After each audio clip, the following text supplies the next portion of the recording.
नमस्कार साथियों। खेल योग एवं कला शिक्षा के अंतर्गत जो असाइनमेंट दिया गया है उसको हम कैसे तैयार कर पाएंगे, तो चलिए आपको वीडियो में प्रोसेस बता रहे हैं। यह केवल एक डेमो वीडियो है जिसके माध्यम से आप अपना असाइनमेंट तैयार कर पाएंगे। तो यहाँ पे देखिए, खेल योग के अंतर्गत हमको 2 असाइनमेंट दिया गया है और कला शिक्षा के अंतर्गत यहाँ पे हमको 3 क्वेश्चन दिए गए हैं। तो चलिए बारी बारी से हर क्वेश्चन पे हम चर्चा कर लेते हैं। जिसमें यहाँ पे देखिए, खेल योग के अंतर्गत यहाँ पे देखिए हमको पहला प्रश्न कहता है, आप अपनी कक्षा में एकल कालांश एवं संयुक्त कालांश में पाठ प्रदर्शन किस प्रकार करेंगे? एक योगासन और खेल पर आधारित विस्तृत पाठ योजना तैयार कीजिए। तो इसका जो उत्तर हो जाएगा कि राष्ट्रीय शिक्षा नीति 2020 एवं FLN के अनुसार बच्चों का सर्वांगीण विकास केवल पढ़ने लिखने तक सीमित नहीं है, बल्कि उनके शारीरिक, मानसिक, सामाजिक एवं भावनात्मक विकास पर भी समान रूप से ध्यान देना आवश्यक है।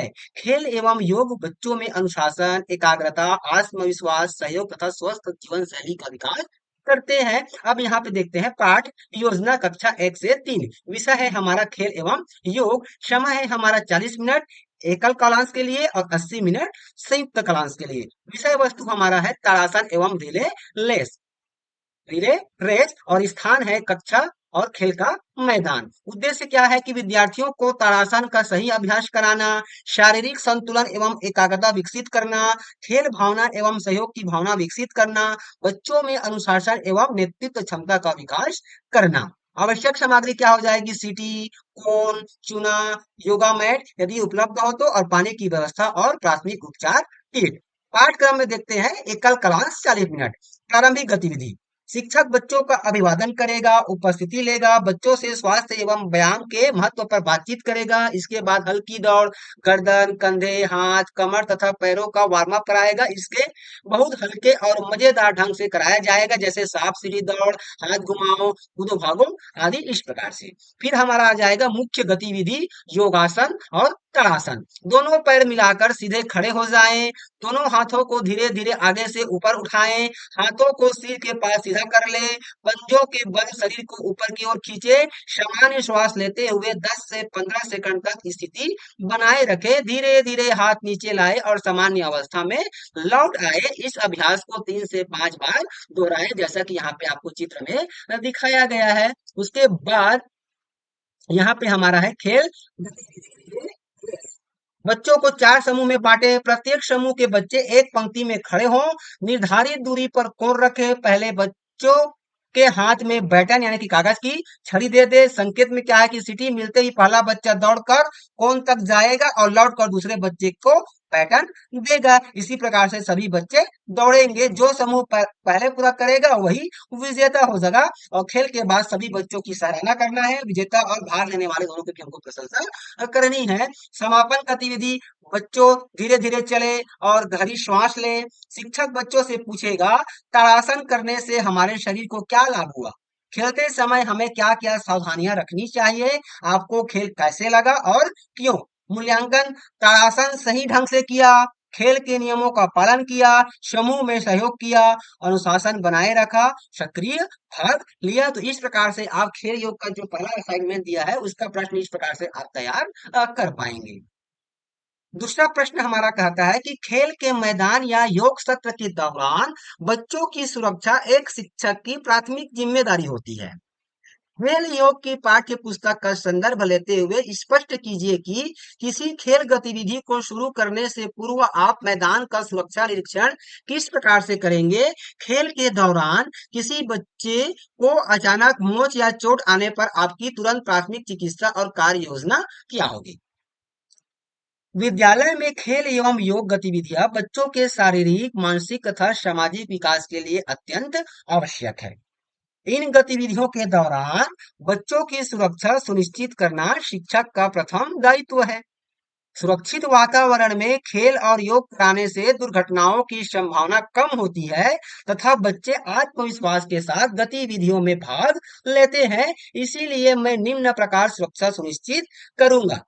खेल प्रारंभ करने से पूर्व मैदान का सुरक्षा निरीक्षण। मैदान समतल, साफ एवं सूखा हो। पत्थर, कांच, लोहे के टुकड़े, गड्ढे तथा अन्य खतरनाक वस्तुएं हटाई जाए। खेल सामग्री अच्छी स्थिति में हो। मौसम की जानकारी ले ले कि अत्यधिक गर्मी, वर्षा या तेज हवा में गतिविधि आवश्यकता अनुसार स्थगित करें। पीने प्राथमिक उपचार किट उपलब्ध रखे, बच्चों को उपयुक्त खेल वेशभूषा एवं जूते पहनने के लिए प्रेरित करें, मैदान की सीमा स्पष्ट करें ताकि बच्चे सुरक्षित क्षेत्र में ही खेलें।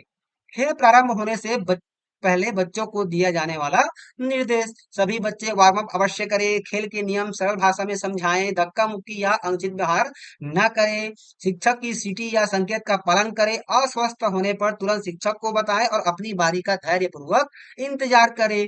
गंभीर चोट की स्थिति में कार्य योजना क्या कर सकते हैं, तो बच्चे को अनावश्यक रूप से ना हिलाएं, विद्यालय के प्रधानाध्यापक को तुरंत सूचना दें, अभिभावकों से तत्काल संपर्क करें, आवश्यकता होने पर एम्बुलेंस या फिर निकटतम स्वास्थ्य केंद्र की सहायता लें, घटना का संक्षिप्त विवरण विद्यालय अभिलेख में दर्ज करें और भविष्य में ऐसी दुर्घटना न हो इसके कारणों की भी हमको समीक्षा करनी है। साथ ही खेल के दौरान शिक्षा की क्या भूमिका होगी, तो प्रत्येक बच्चे पर निरंतर निगरानी रखें, सभी बच्चों को समान अवसर दें, सुरक्षित दूरी बनाए रखें, बच्चों को प्रोत्साहित करें लेकिन आवश्यक जोखिम लेने न दें, थकान होने पर विश्राम एवं पानी पीने को अवसर दें, अनुशासन एवं सहयोग की भावना बनाए रखें। यदि बच्चे को मोच या हल्की चोट लग जाए तो प्राथमिक उपचार, खेल तुरंत रुकवाकर बच्चे को सुरक्षित स्थान पर बैठाएं, घायल अंग को हमको रेस्ट देना है, बर्फ या फिर ठंडी पट्टी 15 से 20 मिनट तक लगाएं, आवश्यकता होने पर इलास्टिक बैंडेज से हल्की पट्टी करें, घायल अंग का थोड़ा ऊंचा रखें, बच्चे को शांत रखें और उनका मनोबल बढ़ाएं, गंभीर दर्द या सूजन होने पर तुरंत अभिभावक एवं स्वास्थ्य केंद्र को सूचना दे, जैसे कि मैंने यहाँ पे 5 नंबर पे आपको बता दिया। फिर है शिक्षक की आवश्यक तैयारी, प्राथमिक उपचार का प्रशिक्षण प्राप्त हो, फर्स्ट एड किट नियमित रूप से जांचे, आपातकालीन फोन नंबर उपलब्ध रखे और बच्चे की स्वास्थ्य संबंधी विशेष जानकारी पहले से हमको रख लेनी है।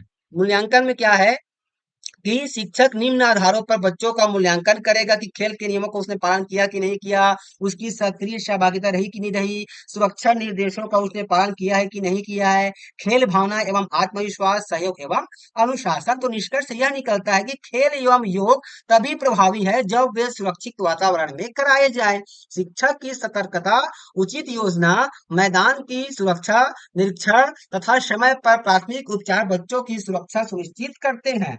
एफएलएन के अंतर्गत खेल आधारित शिक्षण बच्चों के सर्वांगीण विकास का महत्वपूर्ण माध्यम है। इसीलिए प्रत्येक शिक्षक का दायित्व है कि वह खेल गतिविधियों को सुरक्षित, आनंददायक और शिक्षण उद्देश्यों के अनुरूप संचालित करे। अब हम आ जाते हैं, हमारा असाइनमेंट जो है खेल योग एवं कला शिक्षा के अंतर्गत प्रश्न हमारा एक है, किसी अन्य विषय के साथ कलाओं का एकीकरण को कक्ष में किस प्रकार प्रदर्शित किया जा सकता है, इसका आपको उदाहरण सहित स्पष्ट करने के लिए कहा गया है। तो इसका जो उत्तर किस प्रकार से आप तैयार कर सकते हैं कि राष्ट्रीय शिक्षा नीति एनईपी 2020 तथा निपुण भारत एफएलएन मिशन के अनुसार शिक्षा का उद्देश्य केवल पुस्तकीय ज्ञान देना ही नहीं है बल्कि बच्चों का सर्वांगीण विकास करना भी है। इसी उद्देश्य को ध्यान में रखते हुए कला एकीकरण को शिक्षण प्रक्रिया का महत्वपूर्ण भाग बनाया गया है।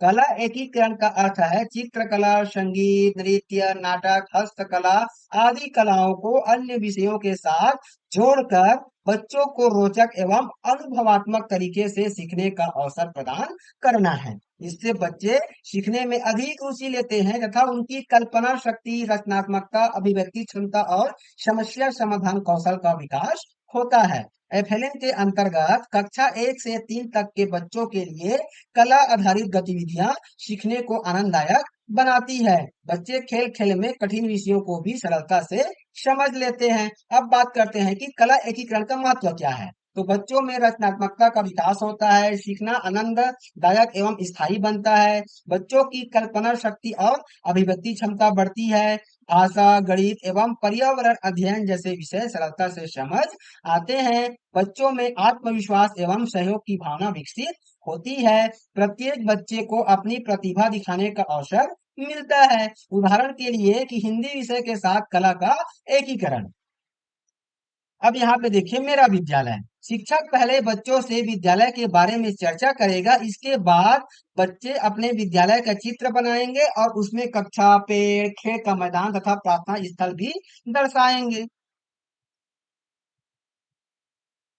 चित्र पूरा होने के बाद प्रत्येक बच्चा अपने चित्र के आधार पर 4 से 5 सरल वाक्य लिखेगा और पूरी कक्षा के सामने अपने चित्र का मुद्रण करेगा। इससे क्या होगा कि सीखने के परिणाम जहाँ होंगे कि भाषा कौशल का विकास होगा, चित्रकला में रुचि